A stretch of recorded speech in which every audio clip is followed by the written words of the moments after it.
But it's time to talk about... Yeah, keeping on Christmas themes Yeah. and Christmas specials. So, we're going to talk about the 1978 Star Wars Christmas special. Absolute Now, banger. I've always known that this is considered quite a kooky show. I have never heard of it. Well, I've heard there was a It- Christmas special. I've never seen or watched it. It's very much like A fever deep dream? internet lore, where people just occasionally go, "Don't forget what they did." Yeah. I'm going to go out on a limb Oh. and go, no matter how much you hate some of the stuff Disney has done, that is worse.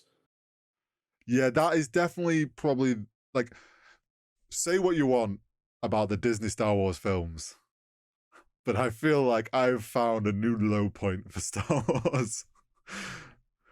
It says a lot when, like, the Star Wars Christmas special isn't even on Disney Plus. It was like a fever dream. I swear down that obviously it must have come out, like, it's come out when there was like the height of Star Wars. It's come out after the first film, I believe, as well. So only one film had come out. Oh, okay. So, I like, believe. Let me just double check that.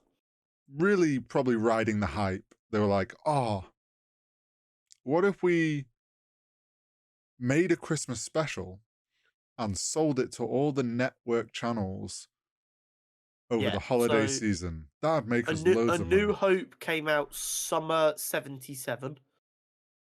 Right. And Empire Strike Back came out summer 80. So it came out between. So this was right in the middle of 4 and 5. That's definitely a... First one was a success. People are getting a little bit hyped about probably some news of the second one. Yeah.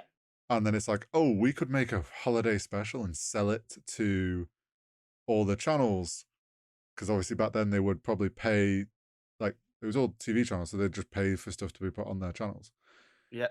And I swear down, they just got some writers that were either on acid or were had the flu and were having a fever, because there's it doesn't even feel like a holiday film. There's very light holiday sprinkling. The entire concept is Han is trying to get Chewie He's back driving to home his for Christmas. family for Life Day. Yeah. Also known Because, as of course, the great song everyone knows of Driving Home for Christmas. Yeah. They of course run into a issue with an Imperial fleet. Yeah.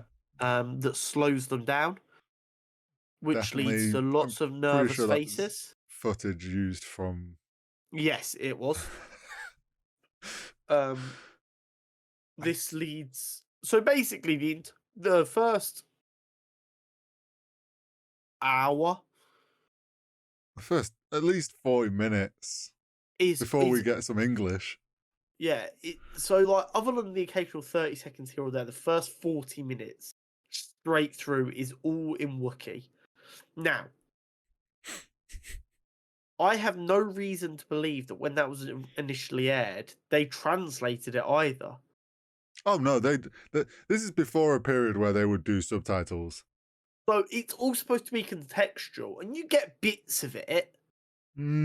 But all I got was kid wanted to play, Chewie's kid wants to play, the old grandparent one is winding up the kid, and then mum's trying to cook dinner or getting annoyed, and then tells kid, stop playing, wash the dishes, picked up on that.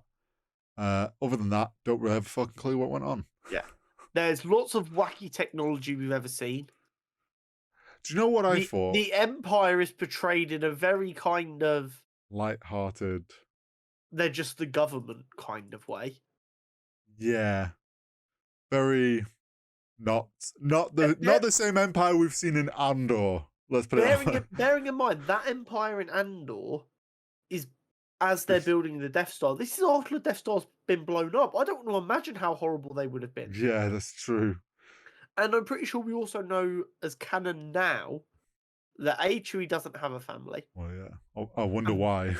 And B, like, most Wookiees got killed. Yeah, I wonder why that all got striked from Yeah. canon. I think this But film might have had I something to guess do. you've also got to consider Would you know? before you get like to the prequels. So Hmm. just when you had the original trilogy and the holiday special, there's So you never had. a mention of of his family again. Yeah, because I bet there was some reviews of that after it aired that Christmas, and people were just like, "What the fuck is this?" It is so there's a famous story that Carrie Fisher had the Christmas special on tape, and she would play it at parties when No. she wanted people to leave. That's great. That was kind of her. Okay, party's over. Time for you to go home. There was also there was so many things in this. Like for one, looked like a house out of the 70s. Like it looked like It looked like a one bad of sitcom. yeah, it looked like one of the writers was just like, "Oh, let's just film this at my house," or "Hey, I've brought some furniture from home so we can fill out the set." Like it looked very weird. They also made you a lot of use of like concept arts for screens Yeah, and yeah. then green screening stuff in, Well, it was which the one where you had him go outside, and he and you had walked like along the and you railing. had like the drawing of the treehouse, and then him walking along the fucking railing. It's like, It's like that's so who Compton. is that for? um yeah, it was just very and then there's like the VR set that was quite clearly one of those old hairdryer things that goes over the head. But Which what was that scene? I'm sorry, that felt like something out of VR chat. It felt It like went from it sus, felt like like I a was about to watch. 13-year-old boy having some alone time that we definitely shouldn't have seen. Yeah, it felt like VR chat, like where you're like, this is a bit sus, what's going on here? And then the person just starts breaking out in song, and you're like, okay, this is something else now. Like, Yeah, this is. uh, and all of the scenes were really stretched out. Yeah, never really. They were like so different. Like, it could have been 40 minutes long, had the exact same story, and you wouldn't have missed anything. Yeah, there was just such weird, like the cooking video. The fuck was that? That was like some weird cooking show parody. Yeah. The shopkeeper guy was weird. I don't like. The Um, Empire randomly having an issue with their house in particular, and being dicks, but not like Empire dicks, just like police level dickage. yeah. Um, and then them calling everyone to try and find out where Han is. It Yeah, was it was just, just which is just a way to cameo Luke and Leia and yeah, R2 and C3PO. It's just like, how can we cameo the main characters, but not have to pay yeah. them a lot? It was very weird. And Put it this yeah, way, we watch it so you don't have to. it's so funny though, going from like Guardians of the Galaxy Christmas special, which was fun, enjoyable, and felt like a holiday special, to this Yeah. fever dream. Uh-huh. Um, And I think Fever Dream is the perfect way to it describe it. really feels like a writer just was told, "We're writing a holiday special to make money. Just Uh, make it work. And yeah, he didn't. come up with whatever you can and whatever's the cheapest, like sets and like however we can make this as cheap as possible." And some writer came in one day and was like, has terrible flu, and he's like, I had a great dream for a story last night. You know what was actually, in my opinion, one of the weirdest things? Go on. The bit right at the end where they all like They suddenly are become a at the cult. tree. They're at the tree and they're doing like their festivities for lifestyle. Why does Carrie Fisher give that speech? It's like, you know how sometimes shows have speeches that are obviously intended for the audience, but they make them work for the setting. Hmm. They wanted to give the audience a speech about the festivities and this and season's greetings and all that essentially, but they didn't make it fit. They just were No. like, here is the speech. Also, why did they suddenly transport into being a cult in red cloaks? Yeah, it was a lot. And then they broke out in song. It was just, there was a lot of singing, unnecessary singing, and I'm just like, this is very. Yeah, Yeah. I'm glad that it was stricken out of canon, and I'm glad it's long forgotten. It left more answers than questions, that's for sure. Yeah, But if you're ever really drunk, really high, or want an or want hour to and get rid of 20 a minutes to guest, kill, yeah, just whack it on.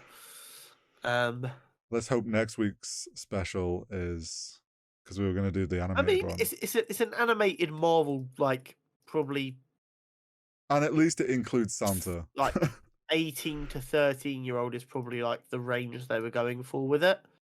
So it's probably going to be a bit more fun and definitely like easier to follow what's happening. Yeah, it's definitely not going to be quite the same level of Fever Dream. Yeah, but it'll probably have its own issues. Probably. But I knew I just had to watch this once so that I could understand when people like are on Twitter and they're Yes. just like never forget when they tried this shit. I do feel like I've been educated on a whole new level of memes, and Yeah. I'm happy for that. Sometimes you just got to like look back to see how far you've come, kind of thing. This is true. I mean, I don't think I'll ever complain about Star Wars again. Yeah, don't get me wrong. Disney have made some fuck ups in Star Wars at times. Not Never this level. anything as bad as that. That was all Lucasfilm. Yeah, that was a poor choice on their part, I'll be honest. Yeah. Anyway,